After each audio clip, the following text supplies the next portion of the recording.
وای څنګه له فیسبوک نه پیسې وګټو زما فیسبوک به څنګه منټایز شي او فیسبوک په څومره وخت کې منټایز کیږي آیا په افغانستان او پاکستان کې منټایز کیږي او کنه کوم وی پی ان وکارو نو که چیرته تاسو غواړئ چې دا ټولې پوښتنې درته په یوه ویډیو کې جواب شي نو دا ویډیو مه سکپ کوئ د دې ویډیو تر کتلو وروسته بس تاسې د فیسبوک د منټایزیشن باره کې معلومات کرسټل کلیر مطلب له دې وروسته به تاسې په فیسبوک یا په یوټیوب کې په دې وخت نه ضایع کوئ چې څنګه خپل فیسبوک منټایز کوو یا ترې څنګه پیسې وګټو نو ویډیو درسره تر پایه وګورئ که مو ویډیو خوښه شوه مخکې له ملګرو سره یې هم شریکه کړئ سلامونه زموږ د یوټیوب چینل ته یو ځل بیا ښه راغلاست د ویډیو په اوله برخه کې په دې غږیږو چې د فیسبوک رولز ریګولیشن څه دي په دویمه برخه کې په دې غږیږو چې ریکوایرمنټ څه دي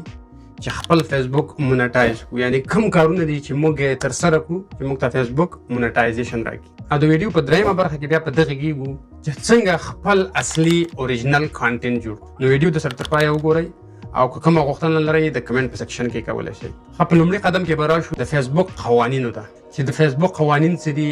رولز او ریګولیشن څه دي تاسو به دلته زه په سکرین باندې وښیم ها په اول سر کې تاسو ګورئ د فیسبوک منټایزیشن رولز اند ریګولیشن چې دي ځای ده دا هر څه دا معلومات ټول د فیسبوک نه راخیستل شوي دي وروسته به تاسو ته وښیم مطلب دا زما خپل معلومات نه دي هر څه مې درته دانه په دانه راټول کړي دي دلته مې اچولي دي خو تاسې په خاطر باندې به یو ځل بیا فیسبوک ته لاړ شو چې فیسبوک کوم معلومات ورکړي تاسو ته به هغه هم وښیم اول سر کې لیکلي دي وایي چې ته باید دغه یو څه کرایټیریا باید په نظر کې ونیسي کرایټیریا مطلب د کمیونټي خیال به ساتي فیسبوک کې مطلب د نورو خلکو خیال باید ته وساتي کنځا باید ونه کې غلطي خبرې باید ونه کې دروغ باید خپاره نه کې مطلب د مړو عکسونه او وینه او یا تاو تریخوالی چې ورته وایي یا په اصطلاح وژل او دا بعضې کلمات زما په دې باندې یو ویډیو هم شته دی په یوټیوب کې تاسې کتلی شئ زه به یې لینک په ډسکرپشن کې واچوم تاسې کولی شئ د هغه ځای نه پوره معلومات واخلئ خو دا تاسو ته زه را خلاصه کوم مطلب هغه معلومات یا خبرې چې د نورو په ضرري او خلکو ته ضرر رسوي یا پرې خلک خفه کیږي یا د نفرت خبرې دغه ټولې د فیسبوک د اصولو د قوانینو خلاف دي کله چې ته دا کارونه کوې بیا د فیسبوک د منټایزیشن تمه بیخي مه کوه ځکه فیسبوک چې تا ته منټایزیشن درکوي هغه په دې خاطر درکوي چې ته یو روغ انسان یې ته د ټولنې ته خیر رسوې ته شر نه پیدا کوې عین مثال دی که په ټولنه کې ته یو ښه سړی ښه کارونه کوي خو هر سړی دی ښه درم کوي کار هم درله درکوي خور او لور هم درله درکوي هر څه درله درکوي نو هماغه مثال تیار همدلته واچوه دغه یو څو خبرې په نظر کې ونیسه مخکې له دې چې د فیسبوک پیج جوړوئ باید همدا خبرې په نظر کې ونیول شي اوس به راشو جنرل ریکوایرمنټ ته به راشو مطلب هغه عمومي کوم معلومات چې دي په جنرل ریکوایرمنټس کې اولنی کار باید دا وي چې الیجیبل کنټري الیجیبل کنټري مطلب هغه هیوادونه یا مملکتونه چې فیسبوک ورته منټایزیشن خلاص کړی بدبختانه یا له بده برغه افغانستان او پاکستان په دغه لیست کې نشته دی تاسو ته ما په نورو ویډیوګانو کې هم ویلي دي چې اولنی کار باید دا وکړئ چې نوي پیجونه جوړ کړئ او هغه مین اډمن چې دی هغه پرایمري اډمن چې ورته وایي یا هغه اولنی اډمن چې ورته وایي هغه ورته په خارج کې پیدا کړئ خو که بیا هم له تاسو سره څوک نه مشکل نشته دی تاسې کولی شئ خپل کار وکړئ پیج مخې ته بوځئ چې کله هم څوک پیدا کړه تاسې دا هر څه اړولی شئ تاسې چې کله بیا د بل چا نوم ته واړوئ په بهر ملکونو کې د هغه نه وروسته فیسبوک یوه میاشت وخت درکوي چې تا ټول قوانین پوره کړي د یوې میاشتې نه وروسته بیا فیسبوک په دې غور کوي چې تا ته فیسبوک منټایزیشن درکړي یا یې در نه کړي اولنی ریکوایرمنټ چې کومه یا غوښتنه چې کومه یوه ده باید په الیجیبل کنټري مطلب هغه هیوادونه چې مطلب فیسبوک ورته منټایزیشن ورکړی دی په دویم قدم کې کانټینټ منټایزیشن پالیسي مطلب د کمیونټي خیال باید وساتي بیا په دریم قدم کې پروفایل مست بی ان پروفیشنل موډ دا مې هم تاسو ته ښودلي چې پروفیشنل موډ فیسبوک ورکړی دی پیج ته یې هم ورکوي او پروفایل ته هم ورکوي که تاسې کوم دویم پروفایل لرئ ما تېره ویډیو پرې جوړه کړې وه تاسې کولی شئ هغه ویډیو هم وګورئ هغه نه استفاده مه کوئ ځکه هغه صرف او صرف ستاسو د فامیل یا د ملګرو لپاره پاتې کېږي نو تاسې کولی شئ د مین کوم ستاسې د فیسبوک پروفایل چې دی د هغه نه استفاده وکړئ یا نوی پیج جوړ کړئ هغه کې خپله تا ته همدغه د پروفیشنل موډ خپله درکوي بیا ورپسې پروفایل must not be restricted مطلب تا باید کوم ریسټرکشن نه وي خوړلی که ستاسې فکر فیسبوک په ډېرې زیاتې اسانۍ سره تاسې ته وارنینګ درکوي یا درته ریسټرکشن درکوي او ستاسې پیج د خطر سره مخ کوي نو د هغه شي نه ځان وساتئ دا چې د هغه نه ځان څنګه ساتئ تا ته ما وختي هم وویله چې د کمیونټي خیال یې باید وساتئ ما پرې ویډیو جوړه کړې د هغه حتما وګوره ځکه که تا ډېر کار هم کړی حتی چې منټایزیشن هم درله درکړي او دغه کار ته وکړي یا خدای نه خسته کوم غلطه خبره چاته وکړي نو فیسبوک ته ډایرکټ وارنینګ درکوي چې وارنینګ یې درکړه ستا مونټایزیشن د منځه ځي. هغه کومه کړې خواري چې ده هغه ټوله دې په سین لاګو کېږي. نو ډېر خیال به ساتي په دغه کې. د ویډیو په دویمه برخه کې چې موږ سره کوم څه راځي د فیسبوک د مونټایزیشن هغه کوم ټولز چې دي سټارز دي سبسکرپشن دی او مونټایزیشن دی د دې لپاره څه کرایټیریا دي رولز ریګولیشن چې دي او ریکوایرمنټ چې دي مطلب کوم کارونه باید موږ وکړو چې موږ ته دغه ټولز د فیسبوک د خوا نه راشي. اول سر کې به راشو پارټنر مونټایزیشن پالیسي دا خو تاسو ته پر مخکې خبرې وکړلې صحیح ده eligible country او څه نو اول سر کې چې دی سټارز دي صحیح ده د فیسبوک سټار دي دا ګوره دا ټول تاسو ته زه د فیسبوک معلومات درکوم مطلب هغه معلومات چې فیسبوک ورکړي دي او اپډیټډ معلومات دي هغه مې تاسو دلته راوړي دي صحیح ده هلته تاسو ته په هغه ورلډ فایل کې هم ما راوړي دي خو دلته به تاسو ته یو ځل بیا وکړم. نو د سټار لپاره 1500 فالوورز دي او په 10 ورځو کې باید مسلسل واخیستل شي. که دې میاشت کې پوره نه شي په بله میاشت کې ختما کېږي مطلب د یوې میاشتې په اوږدو کې باید 1500 فالوورز ته ولري. که دې میاشتې کې مثال خبره تا 400 واخیستل باید بله میاشت کې تر د میاشت اخرې پورې باید ستا 500 نور سبسکرایب دغه باید تا ته راشي فالوورز باید تا ته راشي. بیا به خپل انټرست سبمیټ کړئ دغه دپاره تاسې په کمنټ کې غوښتنه کولی شئ زه به تاسو ته همغه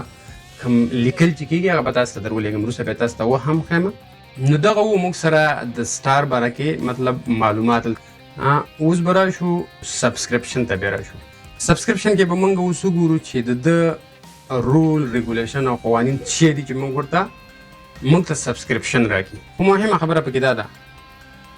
دا چې تاسې ګورئ دلته being an admin of a page that has 10,000 followers or 250 plus return viewers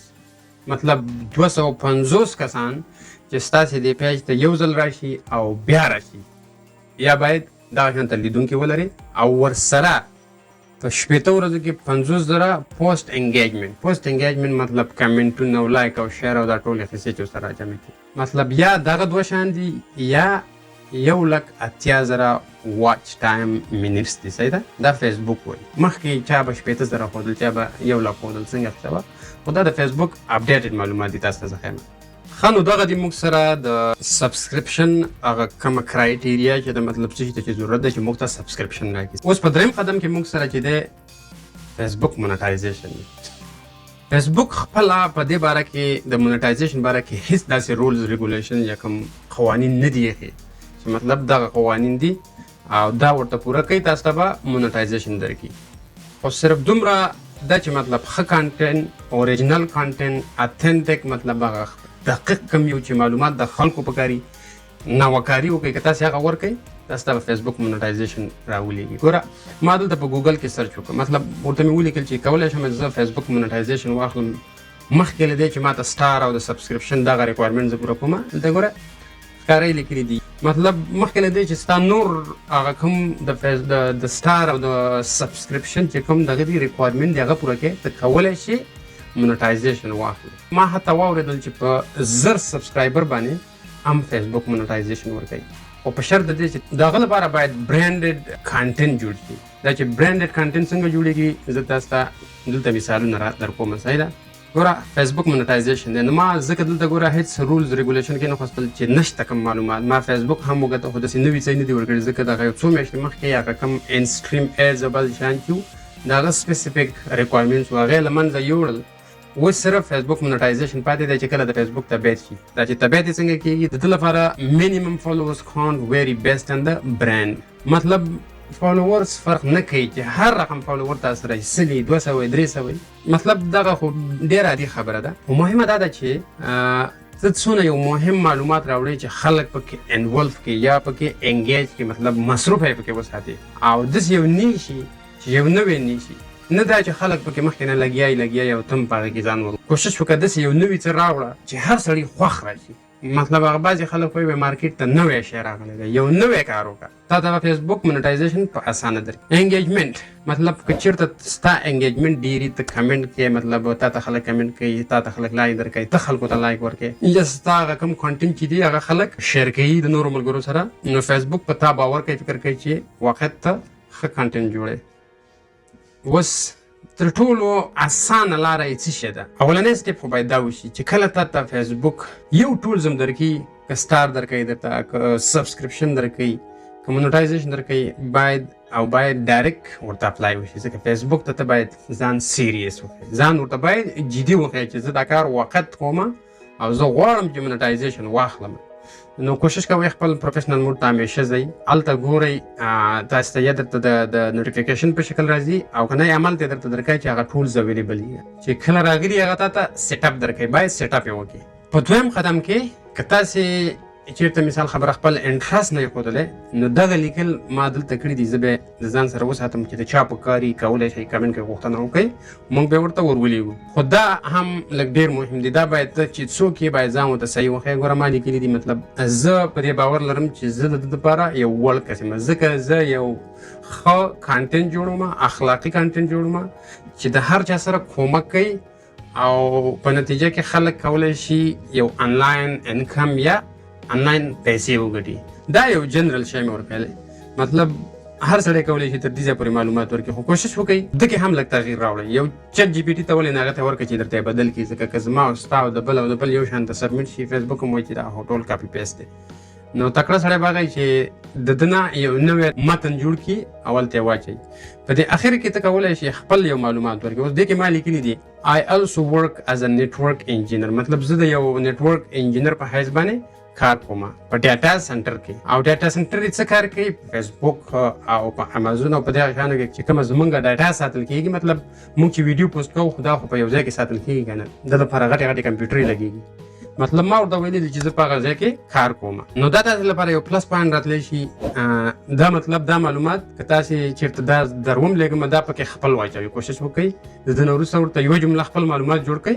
او ورته ور واچوئ. check the status from time to time، مطلب فیسبوک به هغه شان درته درلیږي. او تر ټولو مهم چې دی just keep posting, get your views, engagement up. This is critical, especially on a lower follower account. مطلب چې فالوورز دې کمي،